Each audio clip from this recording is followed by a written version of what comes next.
سلام دوستان، خوش آمدید به یک ویدیوی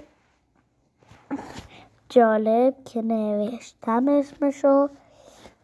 اومدیم با یه ویدیوی دیگه، آموزش چجوری اگر یوتیوب شما پاک بشود چجوری بیاوریمش. فیلترش کنم شده. خب خارج بخواد بشه. خب برای این کار ببین مثلا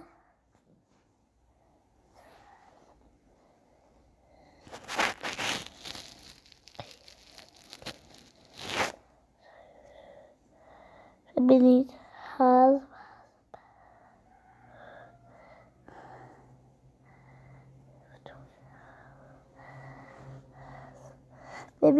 حذف شد. من یوتیوبمو حذف کردم، برای شماها کار میکنم. من اینو تست کردم که یوتیوبم واسید.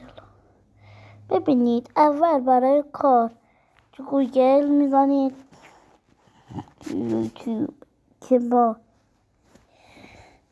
حالا چون ویدیومو میخوایم زود بگیریم یک کلا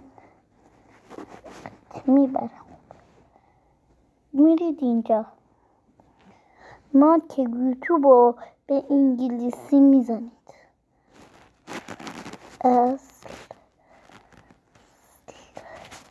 مارک یوتیوب رو میایین تو گوگل میزنید.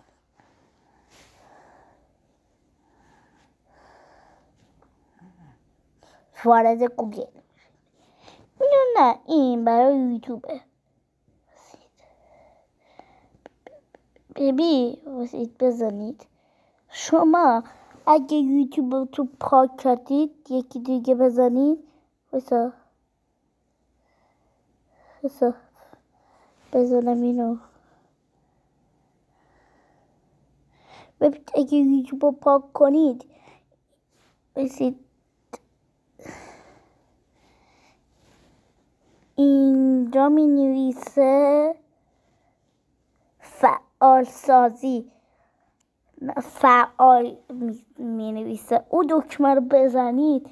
بعد از 1 ثانیه یوتیوب شما برمیگرده بدون که حافظه اشغال کنه. چون این برنامه گوشیه، فقط از این میشه ریختش. اگه میخواین مانکت نصبش کنید یه گوش تو باید یه نوع معروف باشه. گوشی من اندروید سیه. پس هیچ اتفاقی خب تا اندروید ببینید تا اندروید 20 میتونید، تا اندروید زیادتر دیگه به این کوچکتر دیگه نمیتونید. اگه میخواین خب بکنید، ولی خب فقط یه باری کارو بکنید. گوشی 19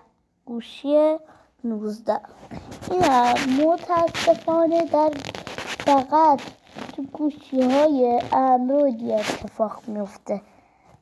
تا ویدیوی دیگر گودبای.